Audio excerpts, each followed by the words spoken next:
So charging by the hour is doing both of you a disservice. The real impact of coaching happens in between the sessions when you're in the rest of your life, where you're applying the insights in the boardroom with your kids or your spouse or whatever. People aren't paying you for your time.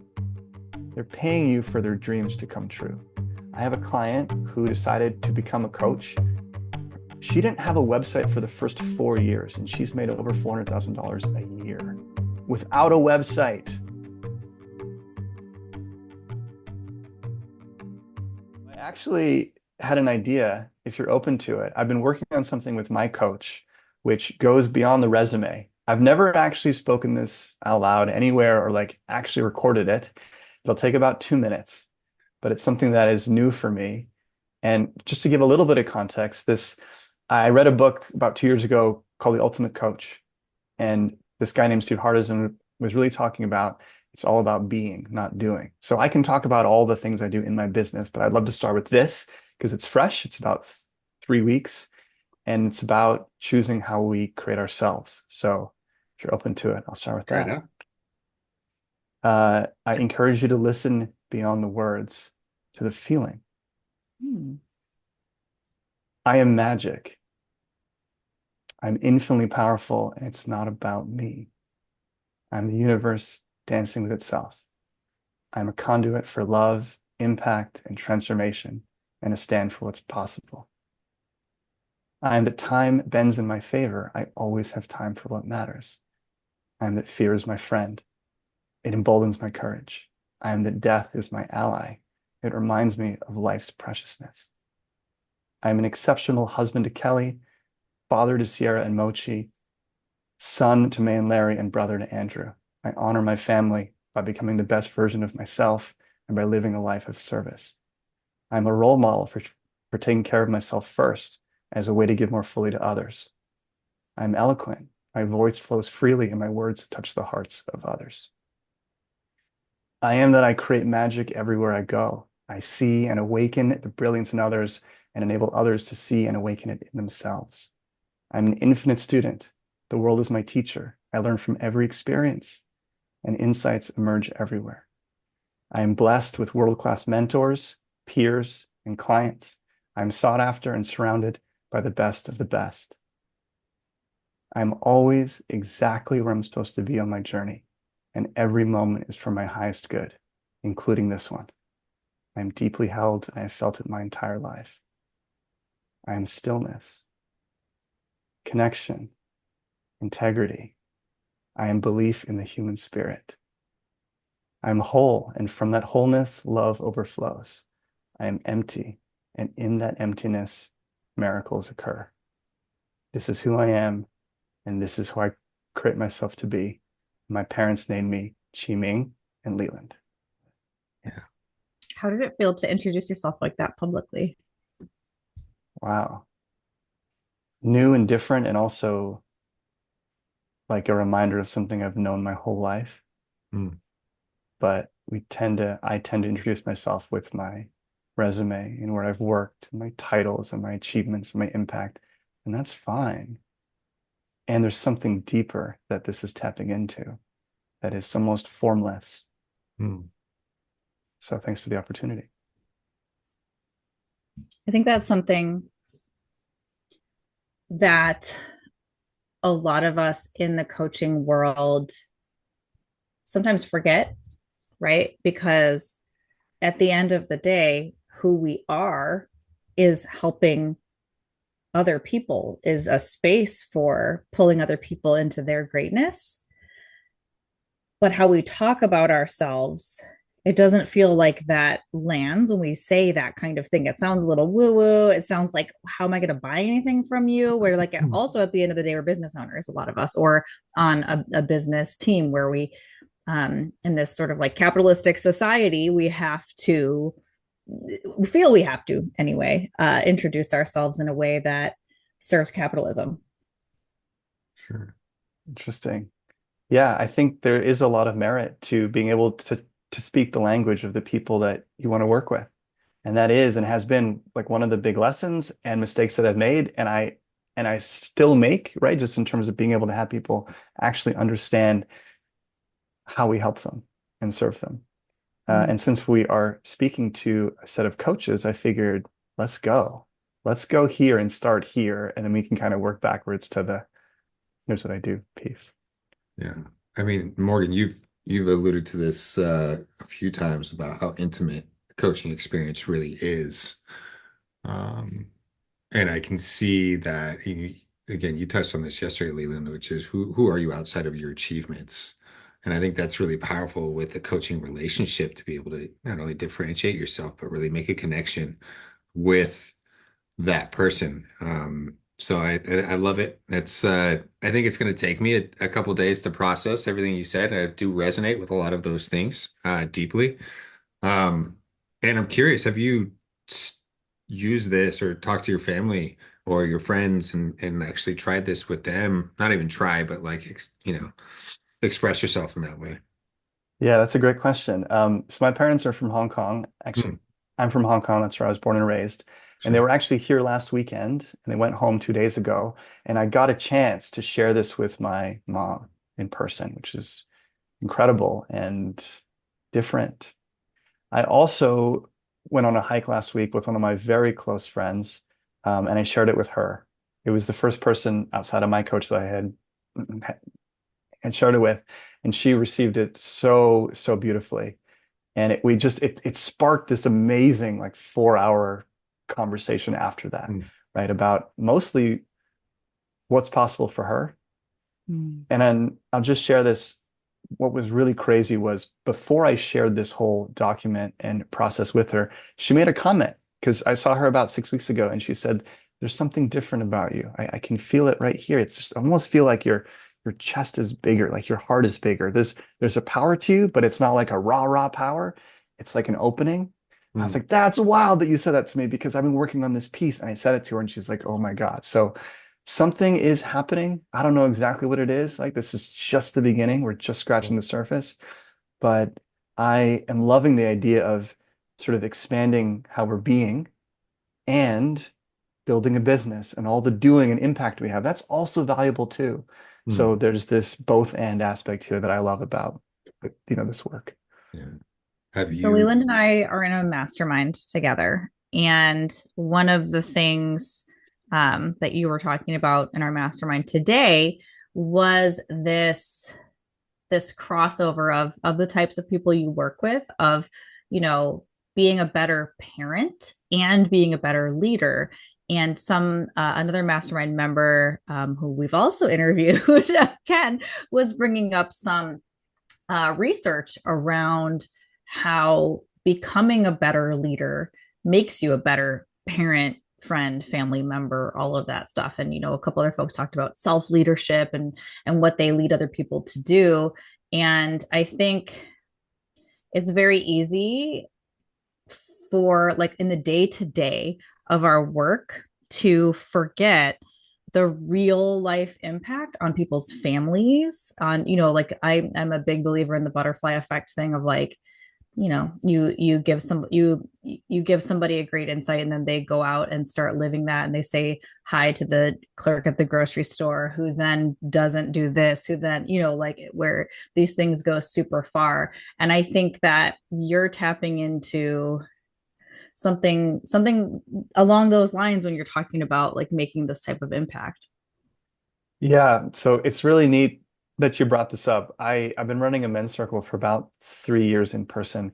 And one of the questions that was raised last time to the group was, what's a contradiction that lives inside of you?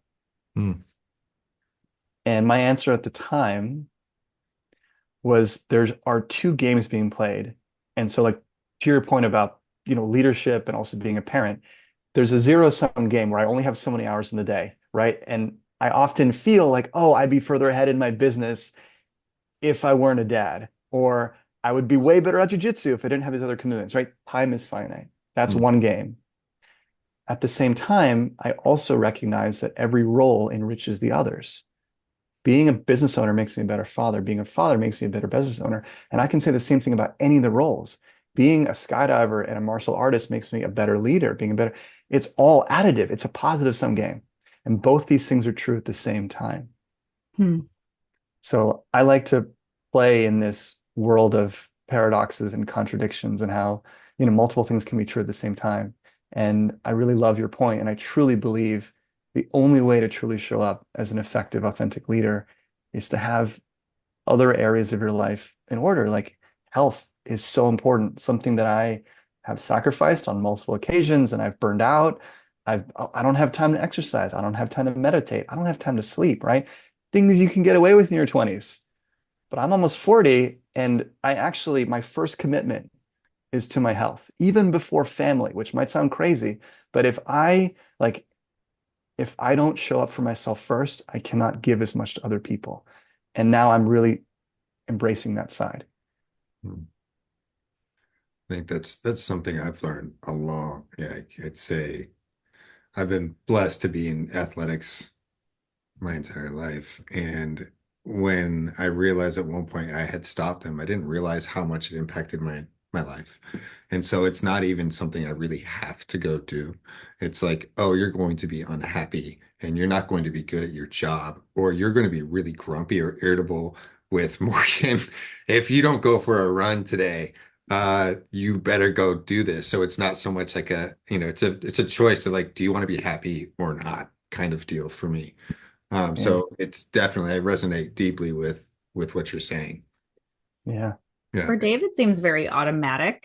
Like it just is happening. It's one of those things that's not in question of if there will be some sort of physical activity or workout. And I've also seen it firsthand when he is getting grumpy, frustrated, irritable. He's like, I'm going for a run. And or I'm gonna go work out, and something shifts for sure. It's a really unfamiliar place for me. Like I don't experience the same type of thing that I think both of you do, which is interesting.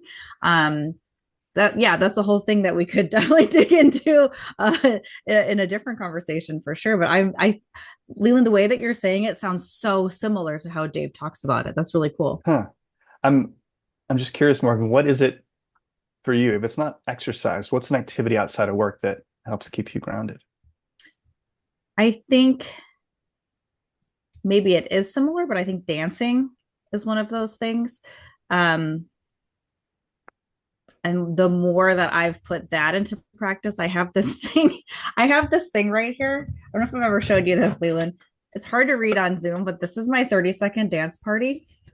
And so That's all. You like hit the button and there's a 30-second. it plays a 30-second song, and it has this German accent guy. And actually, the box when you buy it says now like 30% more German or something. And he goes, 30-second dance party. And then it plays like a song. So I like to use it for celebrations. I accomplish something. Sometimes I just need to move my body. I'm learning a lot right now about nervous system stuff and, top down versus bottom up, like all kinds of stuff that I have never been exposed to. And for me, the more I learn of like this like shaking energy, like that seems to really help. You asked about grounding, it helps me with that. But like I just get so much joy from dancing, like going out dancing, partner dancing, like it's one of those things where I often forget when I'm in a deep hole where I'm like everything is terrible. I forget dancing exists, but once I do it, it's like, oh yeah, this is it. So it is similar because it's sort of exercise, right? Like it can be cardio, but it also involves other people sometimes. And I don't Yeah, know. I think that's my thing. I love that. Awesome. Thank you. Yeah. Are That's a you great writing down idea. the 30-second dance party? Yes, I am. It's really powerful. And I think it's for kids, but I don't really care. We are kids. Oh, Right. Yeah. I love it too. I just hear it playing. We're like, And it's extra cool because when Dave hears it, he'll come in and be like, what are we celebrating? Like That's just he awesome. loves to be part of my Yeah. celebrations, which is really cool. Yes. Yes to celebrating the small wins too. Mhm. Yeah. Well, Leland, would you do us the pleasure of introducing us to you, your business, your story, how you got into it? Talk to me about you. Sure. So let me go back a little bit. I was born and raised in Hong Kong. I lived there for 16 years. And in Hong Kong, you go to the same school from, I guess, K through 12th grade. The whole time it's the same. And I remember this feeling of like just the same routine over and over and over again. And I asked my parents, I was like, hey, can I change schools? They're like, yeah, sure, we'll put you in a different school in Hong Kong. And I said, actually, can I change everything? I'd love to go to a boarding school around the world. I want to go be on my own for a while. And they're like, wow, that's crazy. And we support you. So I ended up going to a boarding school in California that was a horse school, like an equestrian school. So they actually gave us a horse for a whole year. This is part of graduating and said, this horse is yours now. Every morning at 6 a.m., I would wake up, I'd walk to the stall, I'd feed my horse, I'd shovel poop, clean my horse, and then ride him for 2 hours every day. So just picture like Hong Kong city boy riding a horse. Like, doesn't make sense. They're like, it builds character. At the time, you're like, this is nuts. Every morning, 6 a.m. Yeah. But random life skill, I can now ride a horse in case we ever need to escape on horseback or something like that. I got it. And I share that story because when I look back on my life, I see that I really seek novelty and adventure. I used to be quite shy and hesitant and like, oh, I'm going to look before I leap. And then my younger brother was much more like, let's just go do it. Mm. And it's interesting how in that time, I guess, one transformation in my life. So as an example, you know, at the theme park where you have the pirate ship ride and it goes back and forth. Yeah. The first time that I did that, I peed my pants. I mean, I was so scared. I peed my pants. It took me weeks to like work myself up to actually be able to ride it. And then we did coasters, no loops. And then we did loops. And then I tried bungee jumping. And eventually I tried jumping out of planes. And it just became this thing where feeling that fear and going anyway was something that I really, really liked doing because fear had stopped me in a lot of aspects of my life. And I ended up becoming a skydiver for 11 years. And I think one of the common misconceptions, people are like, oh my God, you must be fearless. You jumped hundreds and hundreds of times. And I'm like, no, the fear is there every time. My brain is like, what the hell are you doing? Like when that plane door opens and it's acting anyway. And I share that because it's been such a good metaphor for this whole journey of becoming a coach, right? This Mm. idea of like taking the leap when you're not sure how it'll work out.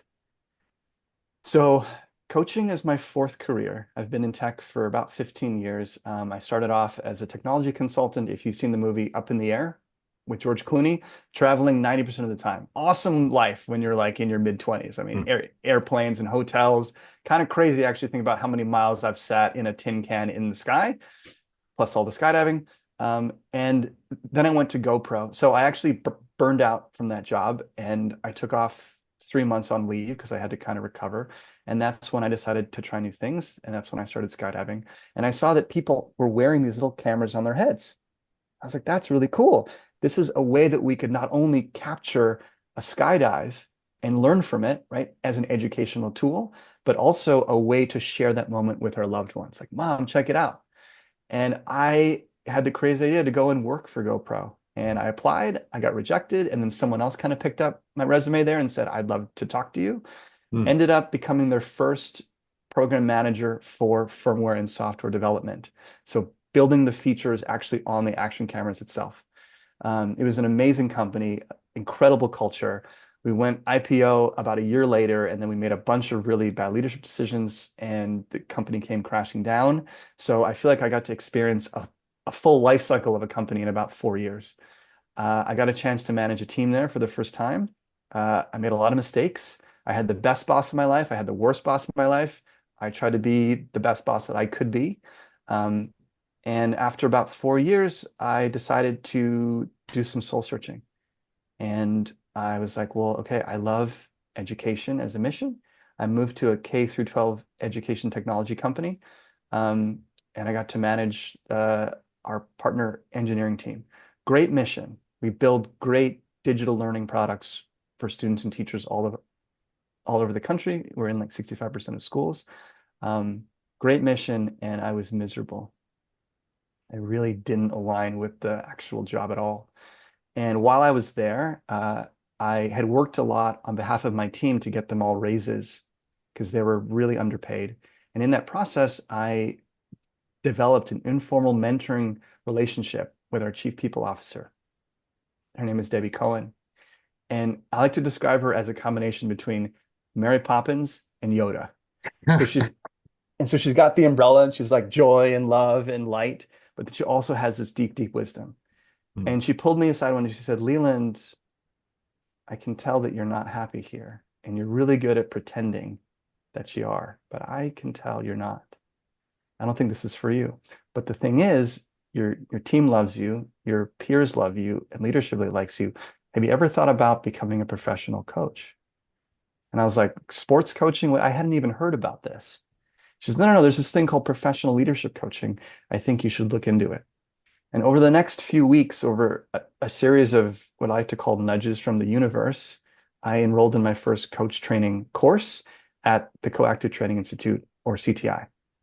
And while I was there, I got voluntold to come up in the middle of the room on the second day and was coached by the head instructor for 12 minutes in front of maybe 30 people. And that 12 minutes completely reframed my relationship with uncertainty. In Chinese culture, and perhaps others, you never leave a job without having something else lined up. Are you crazy? How do you not have a safety plan? Hmm. And this reframe allowed me to not only accept the idea of the unknown, but actually embrace the not knowing. And that weekend, I put in my 2 weeks notice for my high paying tech job. And I said, hey, um, I want to give this thing a shot. So let's take 3 years. I'm going to try this whole coaching thing. There's just a feeling. It was like a pull to kind of try this out. So that was the moment where I started. And just to kind of round this out, I realized as I look back that I've loved this the entire time. The best days and the best weeks for me at my corporate and startup jobs were helping someone else grow or succeed, right? Like some big presentation to leadership that they're really nervous about, or helping someone, with their career goals or how to kind of influence without authority. And it's those little conversations, those were always what felt like success to me. So that was sort of a long intro, but that's a little bit about how I got to know about coaching and how I was nudged into it. And that was about 5 years ago now. Wow. So it seemed like on average around 3 to 4 years at each position, or at least at each company. Now that it's been about that exact same time, looking back, it doesn't sound like you're ready to transition. I love the idea of kind of repotting ourselves, right? Like a plant. Every four-ish years has been Yeah. kind of my timeline. I just like the growth that comes from that. Yeah. And it's nothing against people who've been in the same job for like 20 years, but that's not Sure. me. I just Sure. like to shake things up. And so to your point, Dave, I think in some capacity, I will be coaching for the rest of my life. Yeah. This idea of being able to be in conversation with someone and to serve them and to talk about real, like I suck at small talk, but to actually talk about the things that matter Yeah. and what's hard and what inspires us. I love that shit. Yeah. And it's still evolving. So if you Hmm. want to talk about that too, we can. Yeah. I've had a very similar path as you. Every 3 to 4 years on just it's like clockwork. I take a break. The first time we went and traveled for 6 months around the world with backpacks. And this last time I took a break, which is kind of what we're doing right now. It's been about an 8 month break. And we traveled to Portugal, saw family, and did a bunch of things. And I always love to refresh, and it's been really, really good for me. Yeah. Yeah. Can I ask, what is one of the things you're learning in this particular break? Yeah, this time I spent an inordinate amount of time paying attention to my brain. Hmm. So what does it look like when I get up in the morning? Well, and I now know that if I have a certain type of music and I go for a walk, my brain just is so happy, right? 30 minutes, something like that. And it sets the tone for the rest of the day. Um, and there are just little things like that throughout every day that I know now for a fact that makes me happy or irritated or more prone to get in a bad or great position. And so I've just spent time paying attention to my brain. And to be honest, I don't take my own advice or my learnings every single day. But I try to. And so I do know now, like for instance, this morning I got up and I went for a walk and listened to music. I feel way better today than I did yesterday. And I didn't do that yesterday. So though that's what I've been really focusing on. And then I get back to my family. and my family, my friends that I had neglected for the last 4 or 5 years. When I say neglected, it's loosely, but like, hey, can I help you get a business off the ground? Hey, can I get help you start with your jam business, mom? Or hey, can I help you do this business valuation, friend over here? Oh, you need a website and you have no idea what to do? Like, I'll stand that up for you next week. And so this is the first time that I've been able to really just give back to people that I haven't been able to in a while, that have been really supportive of me and in my friendship, and just really give back to my community. Wow, that's awesome. Yeah. Yeah, it's been good. It's been good for the brain. But now, now it's a little bit more nerve-wracking because now it's been 8 months, so I better start working through finding the financial piece of it, which is coming along thanks to Morgan. She's been incredible helping refer clients to me. So we're going through it. It's good. Awesome. I'm glad to hear. Yeah. All right. So you transitioned to coaching. You took the big leap. You went and got certified. And how did you find your first client or your first few clients? Walk me through that. Mm. Yeah, so I was thinking more about this, and I'll share two stories with you, very specific people. So I started by talking to people that I already knew at the companies that I had worked at, and Hmm. people that I had some good relationships with that I really, honestly, they inspire me, right? Like I really admired them as colleagues, and I shared what I was up to. And I said, listen, I'm just starting out. I'd love to practice some of my coaching. Are you open to having a coaching session with me? And most of them said, sure. And one led to two, led to three, and it kind of kept going. And so for the first few months, I just coached people for free, Hmm. people that I knew from work. And I cannot overstate the value of that for me because this whole idea of like, I'm a baby coach, I don't know what I'm doing is so prevalent and understandable. And yet it's so untrue. The skills that I think are fundamental to coaching, most coaches have been doing their entire lives. So this whole like, I've only been doing this for a few months, it's such a misnomer. And I really encourage people to like, you already have so many of the ingredients. And for me, it really helped to strengthen my belief in myself and my skills because I'd see the impact and they go, how do I get more of this? And I'm like, how about next week? Sure. And you start to see this and you're like, holy crap, these conversations are actually having an impact. And I'll share kind of, you know, my whole life, I've been rewarded for having answers. I think that's part of the leadership model we have, knowing the answers, being the go-to person, being able, to solve the problem. Nothing wrong with that. But in my view, what the world needs now and going forward is a leadership that comes from asking better questions Hmm. and getting input from other people. And so like a lot of my job is asking questions and calling people out, things like that. So my first two clients, so one of them was someone that I had worked with, super inspiring person. And I actually credit my coaching program for this. And so the first 6 months are training. The second 6 months are certification. And you actually have to, as part of the program, get five paying clients. Right? And that could be $1, but Hmm. paying you. Hmm. So I approached this person who had faith in me early, and I said, listen, I have to get some paying clients. I would love for you to become my first paying client.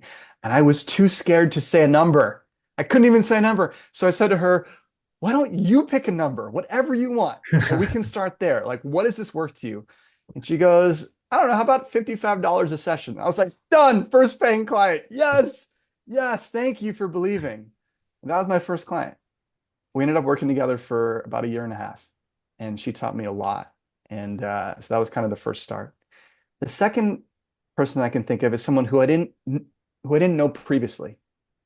I actually met her through a coach training program that I was in.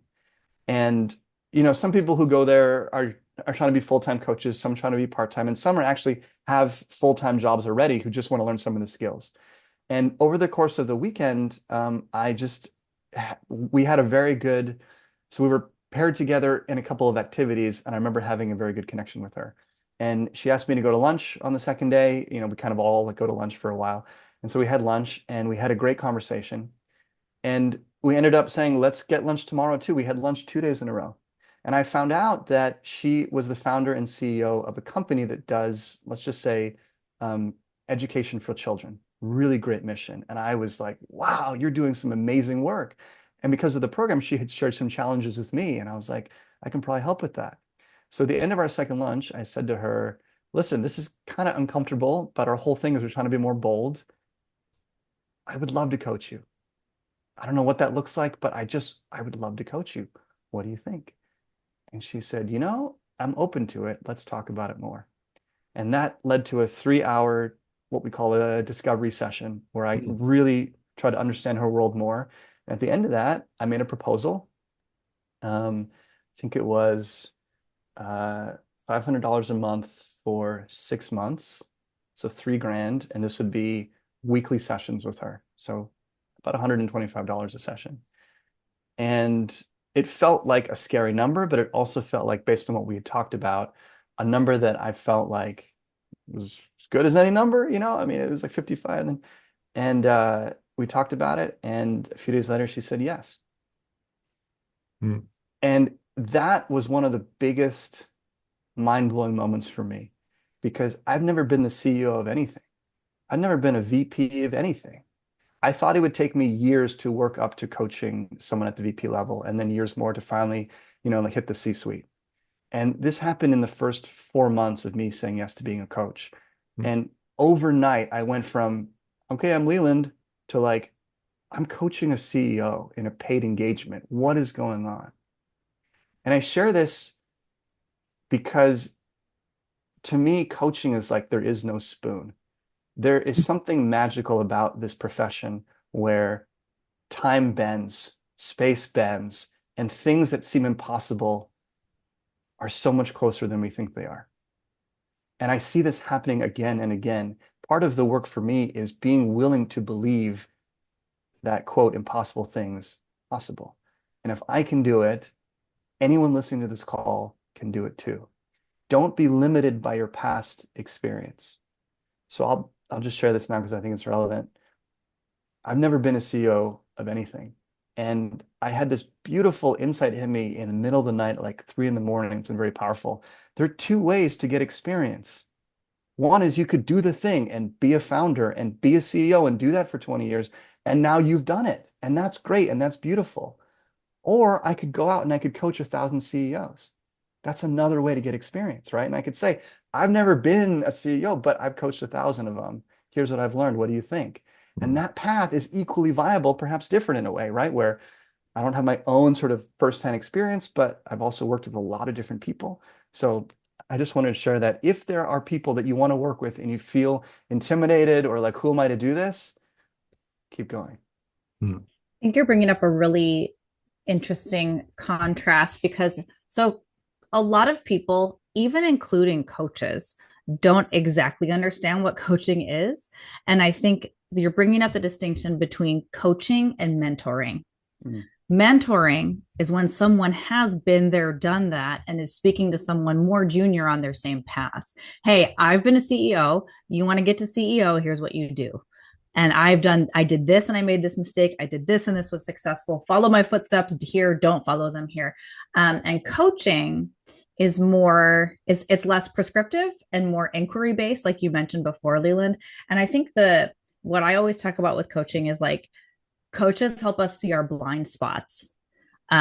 Mentors don't necessarily do that. They might, and they work in a different way. Both are equally effective for what you're trying to do.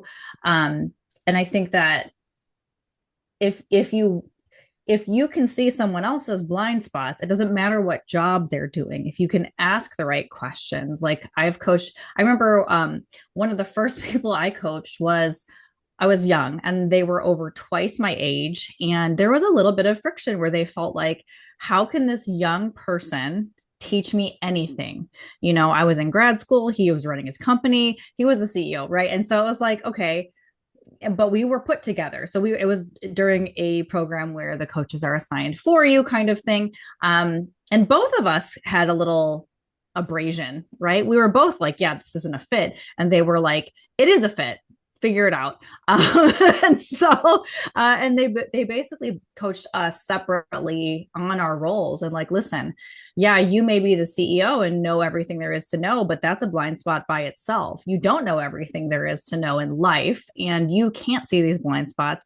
Morgan's been trained in this exact methodology, and is an expert in this methodology, and you signed up for this methodology. So do you want a coach who's an expert in that, or do you want another CEO? Right. Like, so it was interesting. And I learned a ton from that as well.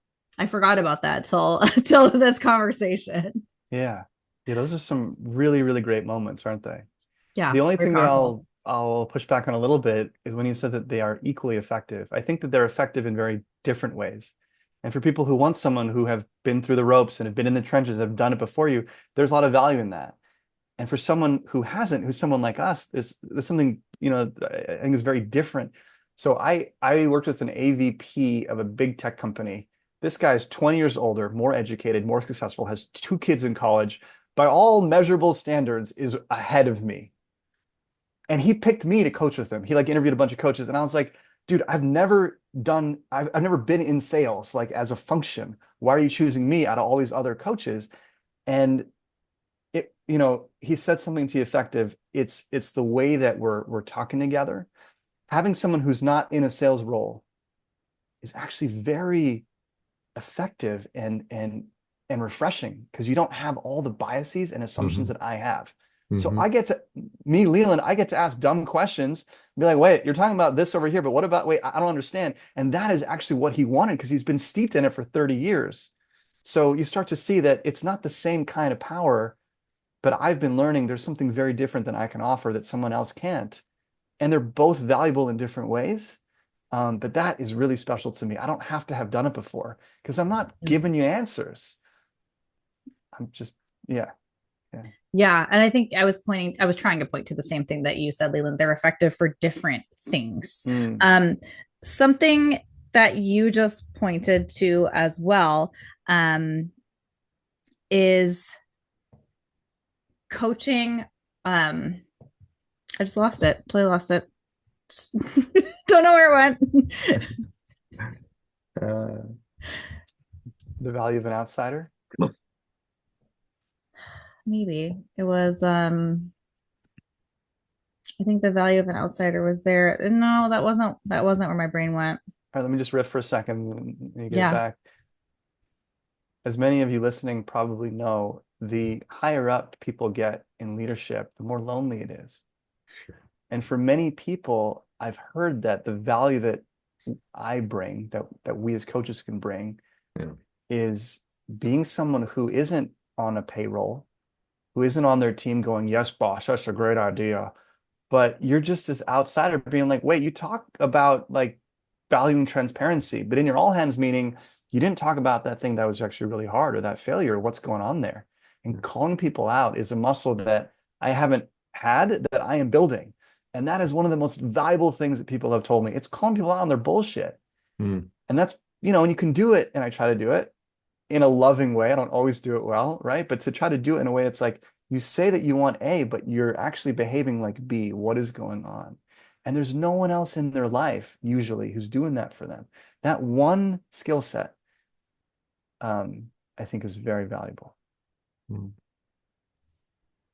So you're You got bringing it? up something, yes, that about coaching that I hear from a lot of coaches. This sometimes a very fear-based mindset around their tools and their worksheets and handouts. And sometimes coaches come to me and they're like, I'm trying to find a technology solution that will keep other people from stealing my stuff and giving it away for free or using it in their coaching and that kind of thing. You were mentioning that that gentleman chose you not because of any stuff you had. Obviously we're not talking about worksheets and things, but it was about the rapport that you had and about the way that you were listening. So many coaches get wrapped up in like intellectual property, and yes, that stuff is important, but people are not hiring you for your set of worksheets. They're hiring you for your genuine personality that's different from anyone else's. You could use the same worksheets as 10 other coaches, but who you're being is what they ultimately hire you for. Whether that's you in a video or you in person that they like, wow, I like the way that you speak. I like the things that you cover. I like that you'll call me on my bullshit, because some coaches aren't like that. I heard one coach, I don't know, I don't remember where I heard this. It was this week. Somebody said they heard of a coach who said they describe their coaching style as an iron fist wrapped in a velvet glove. Right. That's right. But yep. Yeah. Yeah. Uh, Yeah. so The topic of IP is really interesting. And I know there are lots of different viewpoints. So this isn't the truth. This is just my take currently. I believe in giving away as much as we can when it comes to written stuff. And I know that like a lot of people will say, wait, but I spent like years building this, because the magic really is in the conversation and in the implementation. Let knowledge be out there. I really believe we have transitioned and are continuing to see that knowledge is plentiful. It isn't about knowledge. There's knowledge everywhere, mm, but it's how do we apply it, and how do we apply it in a way that's customized, and how do we have a feedback loop about how we're doing so that we can course correct. Those last three things I mentioned, that's where coaching comes in. So I'm happy to share worksheets or anything, because I personally just want to serve people. And if I can send you a worksheet, great. And if I can help to elevate other coaches, I personally, I don't see coaching at all as competitive at all. There are so many people that could use us and so few coaches. And even like, there's just so much opportunity that I would like to lift up the entire profession. So I believe in kind of sharing as much as we can and kind of having the value be in the other parts. Yeah, Dave, you had a question. it was unrelated. But it was going to move towards the growth of your program from when you started into pretty much now. How's that evolved for you since? I probably have the least amount of offerings or packages compared to other people that you've spoken to. I've pretty much had a single offering that's taken different forms, which is a one-on-one coaching partnership with me. Mm, And I've experimented a lot. I've done 6-month programs. I've done 3-month programs at the shortest. Um, it's always been some type of partnership with me. I love it. I am open to exploring other things. 80% of my business revenue has come from one-on-one coaching. And then about 20% I have worked through a, a company called Hone, where I do, as a contractor, leadership development classes for people managers. mm, So groups from 15 to, I think my highest was 85 people in a room. It's mm. all virtual, and it's part teaching concepts around how do you give feedback more effectively? How do you delegate? How do you set a vision? How do you motivate? But Sure. then a lot of like facilitated discussion. So that's been my mix. But in terms of my practice, it's been almost exclusively one-on-one coaching. And I just talk to people to figure out how do we customize it for you in terms of the number of sessions and the frequency and the duration. And then how do we support that with other pieces like worksheets and like with Coach Accountable, which has been amazing. People love that. It's such a big value add, Yeah. to the relationship. Well, when Morgan came home and told me that you had gone on a hike and talked to her, I was like, well, that's new. Talk to me a little bit about that. Yeah, thank you. So this year, part of what I have been stepping into is how do I bring more Leland into my work? Yeah. And as you both know, I love adventures. And I have since taken people to jump out of airplanes. I have done polar bear swims in the ocean where it's freezing cold. And I do hikes now. And I love hikes. I love hikes. It's something that I already do because of our dog, right? So we hike maybe 6 or 7 days a week in the mornings. And I started to take my friends hiking, and then I would take my clients hiking, and now I'll take prospects and just like people that I cannot overstate what it's like to take someone out of their business setting, out of their little Zoom screen, and take Mhm. them into the wilderness to hike a mountain and to walk by sort of a waterfall and to witness the creativity and the innovation that comes to them and the connection with nature that I think many of us, myself included, are missing because we're on these little screens and all the time. To be out there in the wild is like there's something so refreshing. Yeah. And so thanks for bringing that up, Dave. I offer coaching hikes, and I'm on a mission to offer the best and most valuable coaching hikes on the planet. Are you still doing the skydiving and coaching? Is that still something you're working on or creating or already did create? Yeah, so two parts. With clients, I have taken them skydiving. I'm not a tandem instructor, so I don't actually go on their backs, but I have jumped out with them. Hmm. In my personal life, when we got pregnant 2 years ago with our daughter, I decided to sell all of my gear. So my personal life as a skydiver, let's say it's paused, not ended, because I have a pact with my buddy that after our kids are 18, we're going to come back as old men and start jumping again.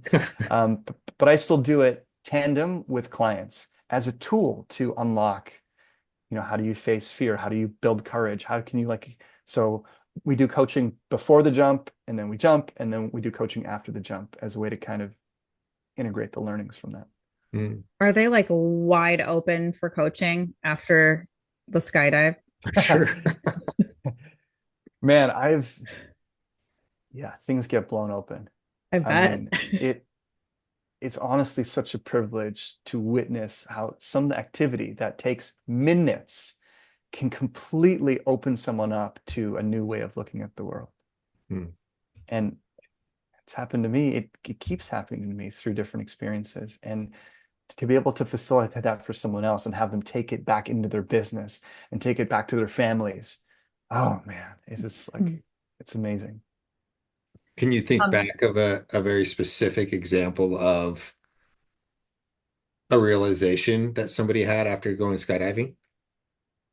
Like anything vivid for you? Like, oh wow, I never thought of this before, or I'm going to do this. hmm. Yeah, actually. I have a client. She is one of the she was one of the top architectural designers at her company. And for the longest time, she wanted to leave to start her own business. And that leap she thought about for years and years and years. And and Mm. and it was always the sense of, I think she used to say that she's like a monkey having to swing from branch to branch. She has to have the next branch, otherwise she can't let go of the last branch. And her family could see that she really wanted this, but she was suffering. And we met, and she shared the vision with me, and we did a series of adventure activities. And that December, she said, "This is it. I'm going to make the leap. I don't have to hold on to the next branch to let go of the last one. I can just make the jump." And she did. And her first year made six figures, just saying, like she crushed it. It was always in her, right? I didn't do that. It was just an invitation and a little bit of support. And she flew, man. Yeah. That's incredible. You've mentioned a couple times in this conversation some really impactful moments with other people mentoring or coaching you or just making a comment that kind of change the trajectory for you. What are some of the best pieces of advice that you got early on that affected your business? Oh, so good. I actually was up at like 2 in the morning because I was thinking about this. And I just started to make some quick notes. And of course, they're organized. I've got like mindset, money, and then tactics. I'll try to be brief and maybe just offer a few. So one of them, I think early on, it's really important to optimize for experience. So I generally recommend that people should get into coaching while you still have a financial, like a job or something, or a partner.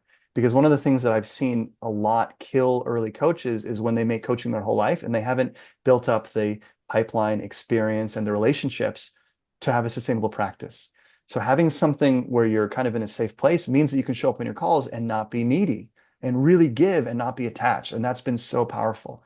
So when I say optimize for experience, I mean, personally, I believe in, and I did coach a lot of things for free, right? So yeah, I mean, I have examples. I also joined some of the coaching platforms. So I didn't join BetterUp, but there was an equivalent kind of that was called Modern Health. Really great. You don't have to do any of the biz dev. You can just coach. Getting those coaching hours under your belt were super, super helpful. Mm.